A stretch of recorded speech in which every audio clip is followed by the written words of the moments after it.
House of the Dragon, épisode 2, critique. Donc avant tout, pour ceux qui se sont abonnés à ma chaîne, c'est-à-dire 4 personnes, non pas 5, la cinquième c'est un autre compte à moi. Déjà merci, j'en profite, merci à ceux qui m'écoutent de vous abonner euh, et de liker, si ça vous dit. Alors déjà, j'ai commencé ma chaîne avec des vidéos sur l'attaque des titans. Alors je précise en fait pour ceux qui s'attendaient à voir d'autres critiques sur l'attaque des titans ou sur d'autres animes, d'autres mangas, en fait je l'ai pas précisé, je le fais ici. Ma chaîne concerne l'art en général, et plus précisément les histoires fictives, c'est-à-dire tout ce qui est film, série, anime, manga, ce qui constitue ma passion. Il y aura toujours des vidéos sur les mangas et les animes, voilà, mais aussi romans, bande dessinée qui n'est pas manga, etc., etc. Voilà. Donc, sans plus tarder, je vais commencer par l'analyse et la critique de cet épisode. Et je vais commencer et je vais terminer par une note positive. Déjà, cet épisode 2, waouh, quelle réalisation, quelle direction artistique, il y a vraiment de très belles images. Et du coup, c'est dommage que ce soit servi pour un propos aussi fade, aussi insipide. Je vais commencer par le plus facile, je vais commencer par les personnages. Déjà, il y a le roi. En fait, tous les personnages de House of the Dragon ne sont que des reprises de personnages qu'on a déjà vus dans Game of Thrones. Le roi, en fait, c'est Ned Stark en plus gentil. Daemon, c'est un mélange entre Jaime Lannister, Littlefinger et une pointe de Tywin avec son côté imposant. Rhaenyra, c'est un mélange entre Daenerys et Arya Stark. Euh, Comment il s'appelle? Ça va me revenir. Ok, Alicent. Donc Alicent, c'est une Sansa Stark, en un peu différente quand même. C'est une Sansa Stark qui a un petit peu évolué, malgré tout. Mais c'est un peu elle. Qui j'ai oublié. Ouais, globalement, c'est ça, quoi. Voilà, pour les personnages principaux de la série. T'en as d'autres, mais voilà, les plus marquants, c'est ceux-là. C'est pas des personnages, enfin, ça va, ça va. En fait, les personnages, c'est pas le point le plus négatif de la série. Mais voilà, c'est des personnages, en fait, moins, moins expressifs que, par exemple, Jon Snow, que, par exemple, Jaime, que, par exemple, Ned à sa manière, Cersei surtout, même Sansa, justement. Sansa, ce qui est très intéressant, c'est que moi, au début de Game of Thrones, je détestais Sansa. Et à la fin de Game of Thrones, je me suis mis à vraiment l'apprécier. Et c'est amusant parce que Arya, c'est un peu le développement totalement inverse. Au début, j'adorais Arya, et plus la série avançait, plus je la trouvais moins intéressante, plus unilatérale. Elle avait perdu en fait son côté innocent et noble, noble surtout. Et elle avait plus un côté vicieuse en mode ouais, je suis une assassine, etc. Après, bon, ça reste un bon personnage quand même. Donc là, je vais passer en fait à l'intrigue. En fait, l'intrigue est très linéaire. Ce qui était intéressant dans Game of Thrones, c'est que les intrigues pouvaient s'entrecroiser. C'est que t'avais des personnages qui avaient leurs propres histoires, qui avaient leurs propres désirs, leurs propres aspirations, leurs propres craintes, et qui pouvaient se rencontrer et interagir entre eux. Et on pouvait se dire en fait, tiens, quand ce personnage-là rencontrera ce personnage-là, qu'est-ce qui va se passer, dans quelles conditions ils vont se rencontrer, est-ce qu'ils vont se battre, est-ce qu'ils vont être alliés, etc., etc. Dans cet épisode 2, encore une fois, à l'instar de l'épisode 1, au fond, ça a beau durer 50 minutes ou 1 heure, il se passe pas énormément de choses, franchement. C'est-à-dire qu'en fait, il y a combien d'intrigues? Il y en a deux ou trois.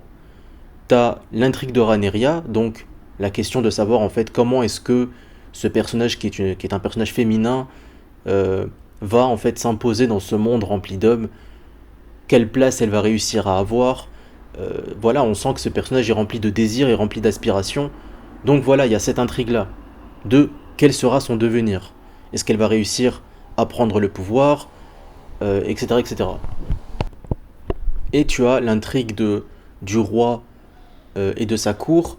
Donc tu as Corlys ou Coril, je sais plus, qui veut lui donner sa fille en mariage. Voilà, t'as le roi en fait qui de toute façon est obligé de se marier alors que lui il en a pas forcément envie. Il hésite entre Alicent et la fille là de Coril, enfin désolé si j'ai dit mal son nom. Et du coup voilà, cette intrigue là de aussi de se dire que s'il prend la fille de Coril, ben il pourra ou de Corly, il pourra faire une alliance avec lui, alors que s'il la prend pas, le père va mal le prendre, alors qu'il est assez puissant. Voilà, il y a aussi l'intrigue, mais ça, je mets ça dans le même panier. L'intrigue en fait de ces bateaux à lui, à Corley, qui se font attaquer. Et t'as une troisième intrigue, l'intrigue de Daemon. Donc Daemon, c'est le frère du roi qui se sent rejeté, qui se sent pas respecté, et qui du coup se dit, bah, puisqu'on me donne pas la place que je mérite, je vais la prendre de force. Et en fait, tout n'est pas pourri, tout n'est pas nul dans cet épisode, dans ces deux premiers épisodes, parce que il y a des subtilités quand même. Daemon, ce qui est intéressant chez lui, c'est qu'on pourrait y voir un méchant unilatéral qui veut simplement prendre le pouvoir de force, alors qu'il n'est pas ça. Oui, il est prêt à initier la violence, mais en même temps, son objectif n'est pas non plus de détruire ses ennemis impitoyablement. T'as l'impression qu'il y a beaucoup plus de choses à dire que ça sur ce personnage. Tu te dis, ben voilà, en fait, il ne rejette pas non plus complètement sa famille. C'est plus le grand frère, enfin plutôt le petit frère pour le coup, qui déteste sa famille, mais qui pour autant ne veut pas tous les voir crever. Bon. Et ça en fait, c'est l'un des personnages les plus intéressants. Je le redis. Et comment ces intrigues évoluent? Alors, t'as l'intrigue de Rhaenyra qui évolue très peu, en fait. On la voit, en fait, pour la rejeter, en fait, pour l'écarter, on lui dit, ben, dans ce cas-là, tu vas choisir le remplaçant, le chevalier remplaçant de la garde du roi. Et du coup, elle fait un choix un peu inattendu. C'est une manière de nous présenter ce personnage, de nous dire que, en fait, c'est pas du tout une conformiste, c'est pas du tout une personne qui fera les choses telles qu'on les attend d'elle. Mais voilà, c'est pas grand-chose non plus. Le fait que ben elle sauve la situation face à la confrontation de Daemon et le camp du roi, enfin la garde du roi. Bon, voilà, c'est pas impressionnant, ça m'a pas mis des émotions de ouf. Oui, ça m'a tenu intrigué, oui, ça m'a diverti un peu, mais pas beaucoup. Si tu compares aux deux premiers épisodes de Game of Thrones et aux deux premiers uniquement. Dans les deux premiers, t'as beaucoup plus de choses qui se passent. Dans les deux premiers, tu as des discussions mémorables. Tu as un Tyrion qui est un nain, donc c'est un personnage en fait où tu te dis, ben, il a pas sa place dans ce monde rempli de serpents, dans ce monde impitoyable, et il a développé en fait son intellect. C'est quelqu'un qui parle extrêmement bien, d'incroyables punchlines, de phrases, voilà, je sais pas comment on traduit punchline. T'as par exemple des scènes qui ont l'air de rien, mais t'as quand Jaime Lannister dit à Jon Snow, je suis sûr que ce sera très intriguant ton séjour dans la garde de nuit, je suis sûr que ça va être exaltant, et si ça l'est pas, eh bien de toute façon ça ne durera qu'une vie.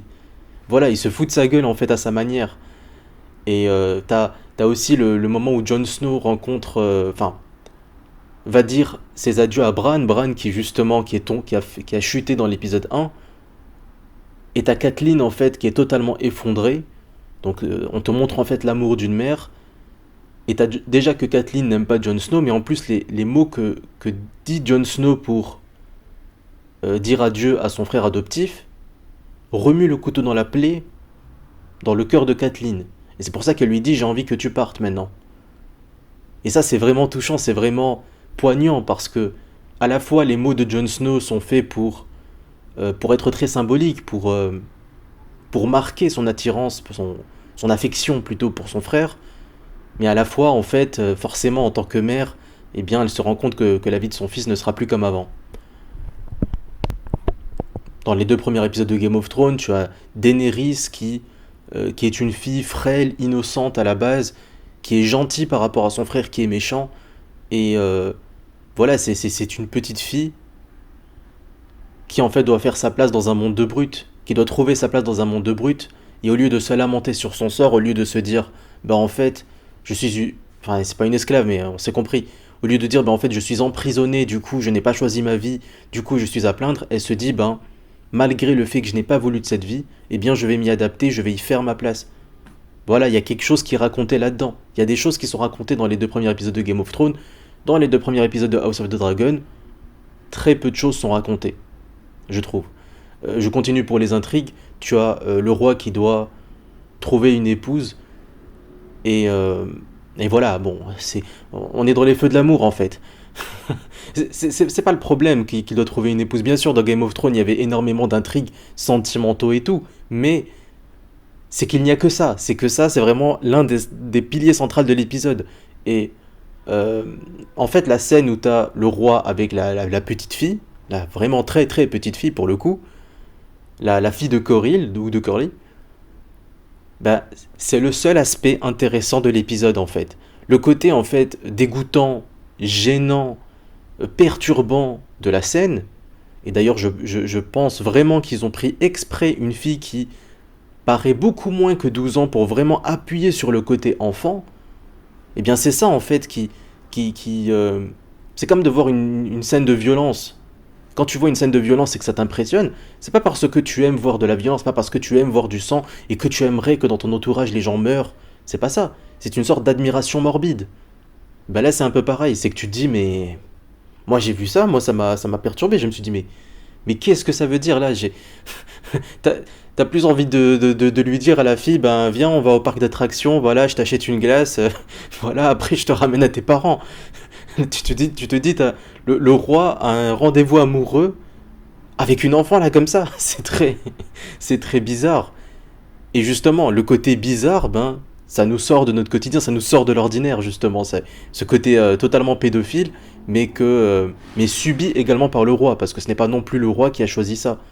Et puis c'est l'époque en fait, quand dans les anciens temps, ben, quand une femme était à peine en âge de procréer, eh bien on pouvait la marier. Voilà, c'était une vision totalement différente de celle actuelle. C'est à souligner aussi. Même si je pense pas que les filles avaient l'air aussi juvéniles que c'était le cas dans la série. Mais bon, bref. C'est le seul aspect intéressant, c'est le seul truc qui sort de l'ordinaire. Tout le reste, on l'a déjà vu, et on l'a déjà vu en mieux. Enfin, je suis un peu sévère, mais ouais, c'est pas incroyable. Et à la fin, retournement de situation incroyable, il ne prend pas la fille de Coril, ou de Corley, peu importe. Bon, je vais dire Coril, peu importe. Il prend Alicent. Bah oui, Alicent qui est, j'allais dire plus jeune, non justement plus vieille, mais elle est quand même très jeune, et qui est beaucoup plus charmante, qui est beaucoup plus faite pour le rôle. Et du coup, ben, que fait Coril? Eh ben, il s'allie à Daemon. Waouh, c'est incroyable. Mais n'hésitez pas à me dire en commentaire ce qui vous a tellement plu sur l'épisode. En fait, t'as des gens qui vont te parler de l'épisode 1 de House of the Dragon, ils vont te dire ouais mais dans House of the Dragon, t'as la scène du tournoi, donc t'as de l'action. Alors que dans l'épisode 1 de Game of Thrones, il n'y a pas d'action. Mais on s'en fout de l'action. Ce qui compte vraiment, c'est comment c'est amené. Si vous aimez des scènes d'action, bah allez voir des films de Michael Bay où il y a des explosions et tout. C'est pas ça qui compte. La scène du tournoi, il n'y a pas d'enjeu. C'est juste des personnes qui se foutent sur la gueule. En fait, dans l'épisode 1 de House of the Dragon, la seule scène qui sort de l'ordinaire, c'est la scène de l'avortement forcé. Pareil, c'est le genre de truc qui te dégoûte.